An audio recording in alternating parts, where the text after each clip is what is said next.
네, 우리 하나님 말씀 함께 보겠습니다. 요한계시록 11장.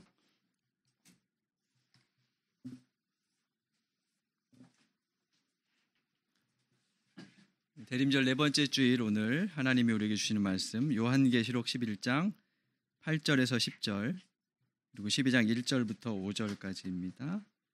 성경과 화면을 보면서 함께 교독하도록 하겠습니다. 먼저 11장 8절부터 10절까지 8절 제가 읽습니다. 그리고 그들의 시체는 그 큰 도시의 넓은 거리에 내버리게 될 것입니다. 그 도시는 영적으로 소돔 또는 이집트라고도 하는데 곧 그들의 주님이 십자가에 달리신 곳입니다.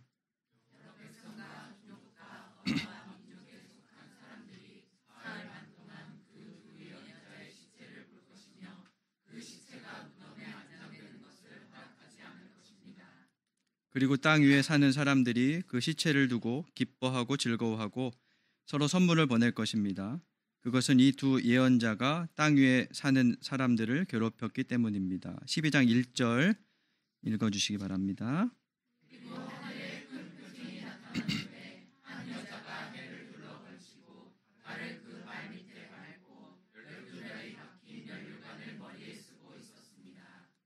이 여자는 아이를 베고 있었는데 해산의 진통과 괴로움으로 울고 있었습니다.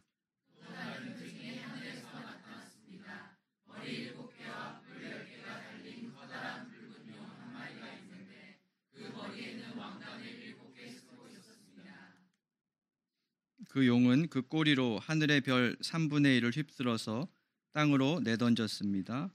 그 용은 막 해산하려고 하는 그 여자 앞에 서서 그 여자가 아기를 낳기만 하면 삼켜버리려고 노리고 있었습니다. 마침내 그 여자는 아들을 낳았습니다. 그 아기는 장차 새 지팡이로 만국을 다스리실 분이었습니다. 벼랑간 그 아기는 하나님께로 곧 그분의 보좌로 이끌려 올라갔고. 아멘. 우리 애움길 교회 최승범 전사님께서 도파민 중독이라는 제목으로 말씀을 전해주시겠습니다.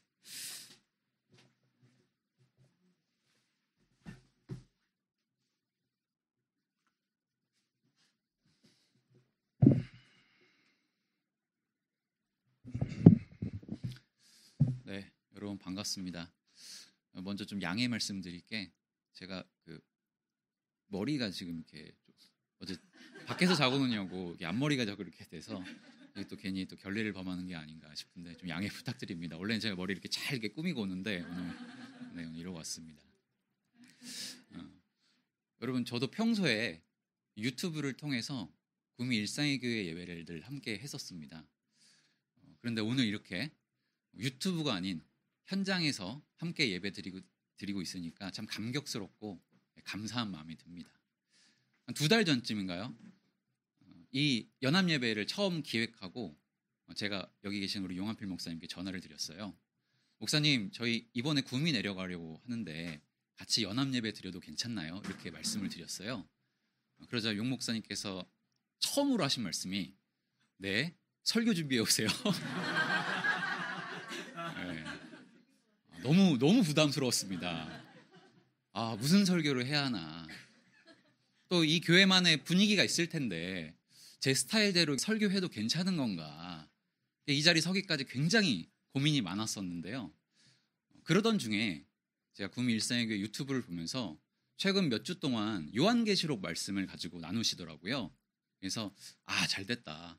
우리 애움길 교회에서도 예전에 이 요한계시록을 말씀을 나눴었는데 그때 나눴던 말씀 중에 그나마 가장 이단 같지 않은 설교, 네, 가장 안전한 설교를 다시 한번 나눠보면 되겠다 싶어서 오늘 이 말씀을 준비했습니다. 아무쪼록 오늘 제가 말씀을 이렇게 함께 나눌 때 큰 사고 없이 안전하게 예배를 잘 마쳤으면 좋겠습니다. 여러분 혹시 오늘 설교 제목인 도파민 중독이라는 말 혹시 들어보셨나요? 요즘 사람들이 자주 쓰는 말인데요. 우리 얼마 전에도 우리 하경이랑 저랑 그런 얘기를 했었어요. 야구 경기 얘기하다가 하경아 저번에 그 잠실 직관으로 봤다며? 네, 그 경기 완전 도파민 대폭발이었어요. 그런 말을 했거든요. 그러니까 요즘 그렇게 사람들이 도파민 중독, 도파민 폭발 뭐 이런 말을 많이 쓴다고 하더라고요. 제가 올해 이 도파민과 관련돼서 두 권의 책을 읽었었는데요. 한 권은 도파민형 인간이라는 책이 있었고 한 권은 도파민 네이션이라고 하는 책이 있었어요. 그 두 책에 따르면 사람의 뇌에는 도파민 물질이라는 게 있다고 그래요. 근데 이 도파민 물질이 언제 생성되느냐? 뭔가 내가 처음 겪어보는 어떤 그런 재미난 장면 혹은 흥미로운 상황 아니면 재미난 영상 어떤 파티라든지 그런 거를 우리가 접하게 될 때 우리 뇌에서는 도파민이라고 하는 물질이 생성된다고 하더라고요. 이 도파민 물질이 생성돼야 우리가 막 설레는 기분, 즐거운 기분, 뭐 행복한 기분, 뭐 흥분되는 기분 그런 기분을 느낄 수 있다고 하더라고요.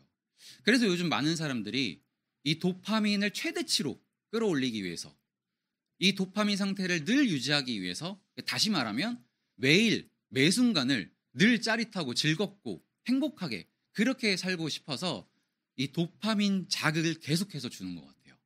뭐 스마트폰으로 영상을 본다든지 아니면 파티를 한다든지 아니면 근사한 장소에 여행을 간다든지 하면서 계속해서 뇌에 도파민 자극을 주는 거죠. 요즘 사람들이 바로 이 도파민 자극 없이는 하루도 견딜 수 없다고 하더라고요. 그래서 이런 걸 가르쳐서 도파민 중독이다. 뭐 그런 이야기를 하더라고요.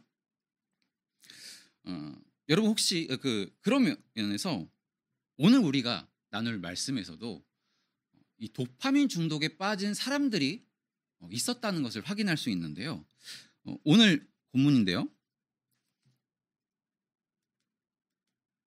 이게 글씨가 잘 보일지 모르겠는데 저희 교회 방식대로 한번 해보겠습니다.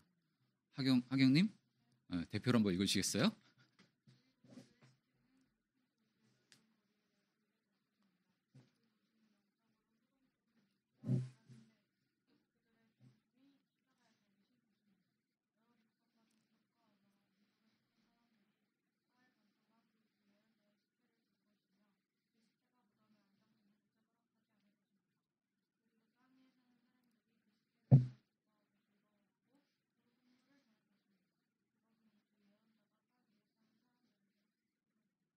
네, 이 말씀을 보면 계시록 당시 로마의 박해를 받고 있었던 초기 교회로 상징되는 이전 성경 번역 버전에서는 두 증인이라고 나와 있거든요. 이 두 예언자가 로마로 상징되는 짐승에 의해 박해를 받고 있었다. 그들에 의해 죽임을 당했다라고 이야기하고 있는 거죠. 이 말씀에 대해서 몇몇 학자들이 이 모습은 마치 로마 시대에 있었던 유명한 축제 사투르날리아라고 하는 유명한 축제가 있는데 그때 그 모습인 것 같다라고 이야기하더라고요. 그리고 공교롭게도 이 로마 시대에 이 사투르날리아라고 하는 축제가 열린 기간이 지금의 이 기간 크리스마스 기간이었지 않았겠느냐 그런 이야기를 하더라고요. 로마 시대에 이런 사투르날리아라고 하는 축제가 열리면 많은 사람들이 즐거운 파티를 했다 그래요. 그리고 그 파티 중간에 꼭 특정 순서를 넣었는데 그 순서가 뭐냐? 바로 죄인들을 공개 처형하는 시간이 있었다 그래요. 많은 사람들이 보는 앞에서 죄인들을 공개 처형하고 그 시체를 정 가운데에 세워놓고 그걸 보게끔 했다 그러죠. 게다가 더 충격적인 건 사람들이 오늘 말씀에서도 확인되지만 이 시신을 보면서 끔찍하다, 잔인하다라고 생각하지 않고 기뻐하고 즐거워했다는 거예요. 타인의 고통을 굉장한 구경거리로 삼았다고 오늘 말씀은 이야기하고 있는 거죠. 저는 이런 모습을 보면서 분명 로마 시대 사람들도 이런 자극적인 이벤트를 보면서 즐거워하고 기뻐했다라고 하는 말을 보면서 이들 또한 분명히 지금의 우리처럼 도파민 중독에 빠져 있었겠구나 그런 생각이 들더라고요. 생각해보면 로마 시대에 이런 도파민 자극을 줄 수 있는 그런 이벤트들은 굉장히 많았어요. 뭐 예를 들어서 콜로세움이라고 하는 거대한 경기장에서 검투사들이 대결하는 모습이라든지 노예들끼리 뭐 전차 경기를 한다든지 그러니까 도파민 자극을 줄 수 있는 이벤트들이 굉장히 많았던 거죠. 또한 로마가 다른 나라를 정복할 때마다 다른 민족을 노예 삼을 때마다 아마 그들의 뇌에서는 도파민이 마구마구 분비되었을 거예요. 로마 시민으로서의 삶이 정말 짜릿했을 거예요. 뭔가 심심하다 싶으면 전쟁 이벤트가 생기고 뭔가 지루하다 싶으면 승전 파티가 열리고 아마 분명 이 시대 사람들도 우리처럼 도파민 중독에 빠져 있었을 것 같아요. 여러분 제가 앞서 소개했던 두 책, 도파민형 인간이랑 도파민 네이션에 따르면 우리가 도파민 중독에 빠지게 되면 크게 두 가지 문제가 생긴다고 하던데요. 첫 번째 문제가 뭐냐면 도파민이 분비되지 않는 상태. 다시 말하면 뭔가 색다른 이벤트도 없고 흥미로운 것도 없는 그냥 평범한 상태. 그냥 지금의 어떤 그냥 평온한 일상, 그걸 견디지 못하게 된다는 거예요. 그냥 도파민이 분비되지 않는 상태에서는 그 어떤 행복도 즐거움도 만족도 느끼지 못하게 된다는 거죠. 그리고 이게 심해지다 보면은 우울증까지 갈 수 있다고 하더라고요. 여러분 생각해 보면 저도 요즘 그런 것 같아요. 그러니까 그냥 평범한 하루, 반복되는 일상을 겪다 보면은 뭔가 이게 내가 지금 이렇게 살아도 되는 건가? 뭔가 불안하기도 하고 우울해지기도 하고 무기력해지기도 하고 그러는 것 같아요. 이게 다 도파민 중독의 영향이다. 이 책은 이야기하더라고요. 그리고 두 번째로 우리가 도파민 중독에 빠지게 되면 기다림, 인내심, 집중력이 사라지게 된다는 거예요. 뭐 하나에 10분 이상 지그시 집중하기도 너무 힘들어지고 기다리는 그 긴 기간, 그거를 버티기가 힘들다고 하더라고요. 조금만 반복되어도 조금만 지루해져도 금방 지루함을 느끼고 우울해진다고 하더라고요. 여러분 도파민이라는 게 처음에 이게 생성되면은 그게 계속 유지되는 게 아니라 금방 가라앉는다 그래요. 그래서 이걸 유지시키려면 끊임없이 새로운 자극을 줘야 된다는 거죠. 그래서 이걸 가장 잘 간파한 컨텐츠가 요즘에 많이 보는 쇼츠라든지 릴스라든지 틱톡이라든지 이런 컨텐츠들 보면은 1분 이상 하는 게 없어요. 늘어져 버리면 금방 사람들이 지루해하니까 1분 단위로 계속 끊임없이 새로운 영상들을 보여주면서 우리 뇌에 도파민 자극을 주는 거죠. 그래서 이런 모습들을 보면서 저는 개인적으로 설교자로서 이제 이 시대에 맞춰서 설교도 1분 내로 끝내야 되나 좀 심각한 고민을 하고 있습니다. 20분, 30분 되는 이런 설교를 과연 사람들이 집중해서 들을 수 있을까? 요즘 그런 심각한 고민을 하고 있습니다. 하지만 여러분, 이런 도파민 중독 시대에 오늘 말씀은 우리에게 이러한 이야기를 하고 있는데요. 여러분 말씀 혹시 성경책 있으시거나 앞에 보이시면은 한번 같이 읽어주시면 좋을 것 같습니다. 한번 같이 읽어보도록 하겠습니다. 시작. 하늘에 큰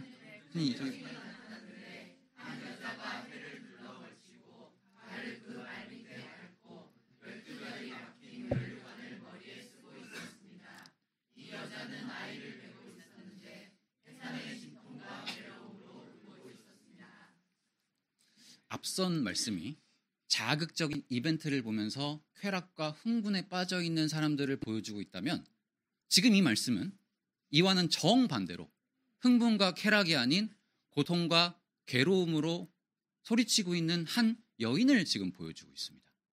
여러분 이 여인, 이 성경에 나오는 이 여인은 도대체 누굴까요? 누구길래 오늘 말씀은 우리들에게 이 여인에게 주목하도록 하고 있는 걸까요? 이 말씀인데요. 이 말씀도 한번 같이 읽어보도록 하겠습니다. 시작. 같이.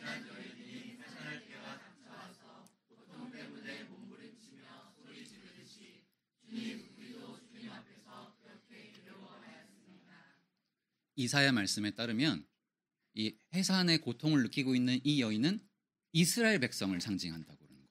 그러니까 다시 말하면 요한계시록 12장이 나오는 이 여인은 하나님의 백성인 우리들을 상징한다는 거예요. 여러분 가끔 성경은 비유를 할 때 교회는 마치 여인과 같고 신앙생활이란 마치 아이를 오래도록 품고 있다가 낳는 것과 같다라고 이야기하기도 하거든요. 제가 남자라서 또 결혼도 못해서 이 긴 기간이 도대체 어떤 의미일까? 임신 기간이 뭘까? 잘은 모르겠지만 추측해보자면 그런 의미인 것 같아요. 그 긴 기간 산모에게 가장 필요한 것은 인내와 기다림이라는 거겠죠. 그 긴 기간 불편을 감내해야 한다는 거겠죠. 참고 견뎌야 하는 긴 과정, 반복되는 일상, 그걸 다 참아내야 한다는 거겠죠. 쇼츠처럼 1분 만에 끝나는 그런 과정이 아니라는 거겠죠. 그 긴 기간 짜릿한 이벤트도 없고 설레일 것도 없고 도파민이 나올 만한 그런 과정이 아니라는 거겠죠. 도파민 중독에 빠진 사람이라면 결코 이 긴 기간을 견딜 수 없다는 거겠죠. 여러분 저도 그렇고 많은 사람들도 그렇고 종종 착각하는 게 있어요. 신앙생활을 하면 늘 즐겁고 늘 짜릿하고 늘 기쁨의 연속일 거라고 하는 착각을 하는 것 같아요. 그렇기 때문에 교회에서 늘 이벤트에 매달리는 것 같아요. 저도 이 바닥에 처음 들어오고 나서 가장 먼저 배운 게 이벤트 기획이었어요. 어떻게 하면 교인들의 도파민을 자극할 수 있을까? 어떻게 하면 교인들을 울릴 수 있을까? 어떻게 하면 교인들의 마음을 이렇게 움직일 수 있을까? 그래서 막 자극적인 이벤트, 뭐 흥미로운 이벤트, 부흥회, 기도회, 간증 집회 이런 것들 기획하는 걸 제일 먼저 배웠던 것 같아요. 여러분, 이런 이벤트가 물론 우리들에게 위로를 주기도 하고 또 새로운 도전을 주기도 하는 것 같아요. 그런데 신앙이라는 게 과연 그런 이벤트만으로 만들어질 수 있냐는 거죠. 신앙생활이라는 게 한 번의 이벤트로 성숙해질 수 있냐는 거죠. 그리고 결정적으로 그렇게 이벤트만으로 만들어진 신앙은 휘발성이 굉장히 강하더라고요. 신앙생활이라는 게 도파민 자극만 준다고 좋아지는 게 아니더라고요. 제가 이 애움길 교회를 개척 초반에는 저도 도파민 자극에만 몰두해 있었던 것 같아요. 그리고 일정 기간 개척 초반에는 짜릿함의 연속이기도 했어요. 뭔가 새로운 공간에 대한 설레임, 또 새로운 사람들에 대한 기대감, 또 새로운 예배에 대한 신선함, 그러니까 짜릿함의 연속이었던 것 같아요. 아, 이렇게만 되면 1년 안에 부흥이 되겠구나. 그때는 제가 생각해도 도파민 과다분비 상태였던 것 같은데요. 근데 여러분, 오픈빨이라는 게 있잖아요. 이 오픈빨이 지나다 보니까 한 달, 2달 지나다 보니까 한 해 한 해 지나다 보니까 더 이상 새로울 것도 없고 더 이상 할 이벤트도 없더라고요. 똑같은 사람들과 똑같은 예배의 반복의 연속이더라고요. 그러다 보니까 저도 그렇고 사람들도 그렇고 권태가 찾아오고 지루함이 찾아오더라고요. 그러다 보니까 제 스스로도 과연 이 교회가 계속 갈 수 있을까? 내가 지금 제대로 하고 있는 건가? 왜 이렇게 뭔가 신나는 게 없지? 짜릿한 게 없지? 그런 고민이 들더라고요. 바로 그때 오늘 이 말씀이 제 마음에 콕 박히더라고요. 신앙이란 이런 것이다. 한 여인이 오래도록 품는 것처럼 신앙이란 그런 과정이다. 불편을 감내하는 과정이고 때로는 인내하는 과정이고 때로는 기다려야 하는 그 과정이 바로 신앙이다. 신앙이란 결코 한 번의 이벤트로 만들어질 수 있는 것이 아니다. 신앙이란 결코 기적적인 체험을 통해서만 만들어지는 것이 아니다. 신앙이란 우리가 흔하다고 여기는 바로 이 평범한 일상, 이 하루하루 반복되는 일상 속에서 이루어지는 것이다. 그래서 이 교회 이름이 구미 일상의 교회구나. 그런 생각이 들더라고요. 그렇기 때문에 오늘 말씀도 분명하게 이야기하고 있는 거죠. 신앙생활이란 이 여인과 같이 오래도록 품어내는 과정 속에 있는 것이다. 그 과정 가운데 아픔도 있고 슬픔도 있지만 그 긴 기간을 버텨내는 것이 신앙이다. 이렇게 이야기하고 있는 거겠죠. 그리고 그렇게 그 긴 과정, 반복되는 일상, 아무 자극도 없는 그 일상을 살아내는 자들만이 바로 말씀이 하나 빠졌네요. 제가 읽어드리도록 하겠습니다. 계시록 12장 5절 말씀, 오늘 말씀이에요. 개역개정인데요. 그렇게 반복되는 일상을 살아내는 자들만이 이렇게 이야기하고 있습니다. 여자가 아들을 낳으니 이는 장차 철장으로 만국을 다스릴 남자라. 그 아이를 하나님 앞과 그 보좌 앞으로 올려가더라. 그렇게 긴 기간을 참아내는 자들만이 마침내 아이를 만날 것이다. 그렇게 긴 기간을 참아낸 자들만이 아이를 낳을 것이다. 바로 만국을 다스릴 아이, 이 성탄절의 주인공 예수 그리스도라고 하는 아이를 만나게 될 것이다. 그렇게 오늘 말씀은 이야기하고 있습니다. 제가 아주 가끔 1년에 한두 번 등산이라는 걸 하는데요. 등산을 하다 보면 가끔 그럴 때가 있어요. 이렇게 아무 생각 없이 막 올라가다 보면은 어느 순간 주변에 이렇게 돌아보면은 저만 혼자 이렇게 걷고 있는 거죠. 그러면 덜컥 그런 생각이 들더라고요. 내가 혹시 길을 잘못 들었나? 겁이 날 때가 있어요. 그런데 그때 이 코스로 올라가는 누군가를 딱 발견하면 다행이다. 내가 제대로 가고 있었구나. 안심이 되거든요. 개인적으로 그렇게 제가 나 혼자 가고 있나? 라고 무서워하고 있을 때 이 길을 걸어가는 또 다른 누군가가 저에게는 바로 구미 일상의 교회였어요. 아, 왜 이 길은 나 혼자밖에 없는 거지? 나 혼자 지금 목회를 잘못하고 있는 건가? 이렇게 너무 겁이 나고 힘들어하고 있을 때 이 길을 올라가는 또 다른 누군가, 구미 일상의 교회가 보이더라고요. 너만 혼자 이 길을 가는 건 아니라고. 이 길을 걷는 또 다른 누군가가 있다고 저를 안심시켜 주더라고요. 윤종신 씨의 노래 중에 오르막길이라고 하는 노래가 있어요. 제가 또 이렇게 구미 일상의 교회 유튜브를 모니터링을 하다 보니까 목사님께서 윤종신 노래를 한번 또 소개해 주시고 그러셨더라고요. 그 가사가 이래요. 제가 불러드릴 수는 없습니다. 이제부터 웃음기 사라질 거야. 가파른 이 길을 좀 봐.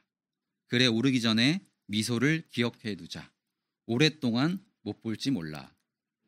완만했던 우리가 지나온 길엔 달콤한 사랑의 향기. 이제 끈적이는 땀, 거칠게 내쉬는 숨이 우리 유일한 대화일지 몰라. 한 걸음, 이제 한 걸음일 뿐. 아득한 저 끝은 보지 마. 평온했던 길처럼 계속 나를 바라보죠. 그러면 견디겠어. 사랑에 이 길 함께 가는 그대. 굳이 고된 나를 택한 그대여. 가끔 바람이 불 때만 저 먼 풍경을 바라봐. 올라온 만큼 아름다운 우리 길.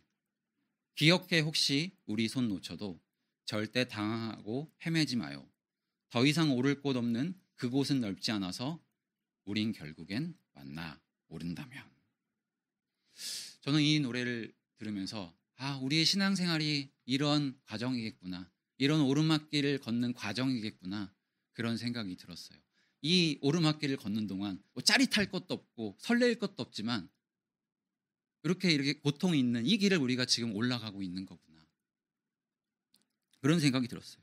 여러분, 지금 우리는 정말 이 노래 가사처럼 정말 거친 한숨만, 그게 우리의 유일한 대화가 되어버린 그런 시기를 우리는 지금 살아가고 있는 것 같아요. 극적인 변화도 없고 늘 반복이고 늘 후퇴하고 그런 삶을 우리는 살아가고 있어요. 그렇기 때문에 우리가 어떻게든 이 일상에서 벗어나고 싶어서 도파민 중독 속에 빠져 있고 싶겠죠. 하지만 그게 결코 우리의 진실된 신앙일 수 없고 우리의 진실된 삶일 수는 없는 거죠. 우리는 이 과정을 견뎌내고 걸어내야만 하는 거죠. 게다가 요즘 같은 때 정말 우리의 그 평범한 일상마저도 위협받고 있는 그런 시기를 살아가고 있는 것 같아요. 그렇기 때문에 더더욱 우리가 이 일상을 잘 지켜내야 할 것 같아요. 이 일상을 포기하지 말고, 이 일상에서 도피하지 말고, 이 일상이 싫어 도파민 중독에 빠지지 말고, 이 일상을, 고통과 아픔이 있는 이 일상을 잘 살아내야 할 것 같아요. 그래야만 이 노래 가사 끝에서 말하는 그곳, 서로를 바라볼 수 있는 그곳, 삶의 지나온 풍경을 내다볼 수 있는 그러한 곳에 도착할 수 있는 거죠. 감히 소망하기는 우리 구미 일상의 교회와 우리 애움길 교회가 이러한 오르막길을 함께 올라갈 수 있는 그런 공동체가 되었으면 좋겠습니다. 고통과 아픔이 있는 이 오르막길을 함께 걸어갈 수 있는 그런 공동체가 되었으면 좋겠습니다. 또한 우리 서로 확인시켜줬으면 좋겠습니다. 결코 우리가 잘못된 길을 가고 있는 건 아니라고, 너만 이 길을 가고 있는 건 아니라고, 화려하고 빛나는 길은 아니었지만 그래도 이 길이 예수 그리스도께서 걸어가신 그 길이라고 우리 서로 확인해주고 서로 위로해주고 서로 격려하면서 그렇게 우리에게 주어진 이 오르막길을 한 걸음 한 걸음 그렇게 내딛어 갈 수 있는 저와 여러분 되셨으면 좋겠습니다. 제가 기도하겠습니다. 하나님, 우리의 삶이 그런 것 같습니다. 기대하기는 우리의 삶이 영화처럼, 드라마처럼 늘 극적인 반전이 있고 기적 같은 일들이 우리 삶에 매일매일 일어나길 기대하고 있는 것 같습니다. 하지만 우리의 기대와 다르게 현실의 삶은 그렇지 않은 것 같습니다. 특별할 것도 없고 매일 똑같이 반복되는 일상이자 고통이 있고 어려움이 있고 괴로움이 있는 그런 삶을 우리는 살아갑니다. 그럴 때마다 우리는 이 현실이 싫어, 이 지루함을 견디기 싫어, 우리의 눈과 마음을 다른 곳으로 돌리기도 합니다. 하지만 주님, 아무리 우리의 눈과 마음을 다른 곳으로 돌린다 해도 이 반복되는 일상과 고통이 있는 삶이 곧 우리의 삶이라는 것을 인정할 수 있는 믿음과 용기를 허락하여 주옵소서. 내게 주어진 이 오르막길도 같은 삶, 지루하고 시시한 이 하루를 잘 살아낼 수 있도록 주님 우리와 함께하여 주옵소서. 주님께서 허락하신 사람들과 이 길을 함께 걸어가며 서로 위로하고 서로 격려할 수 있는 우리 되게 하여 주옵소서. 감사드리며 예수님의 이름으로 기도드립니다. 아멘.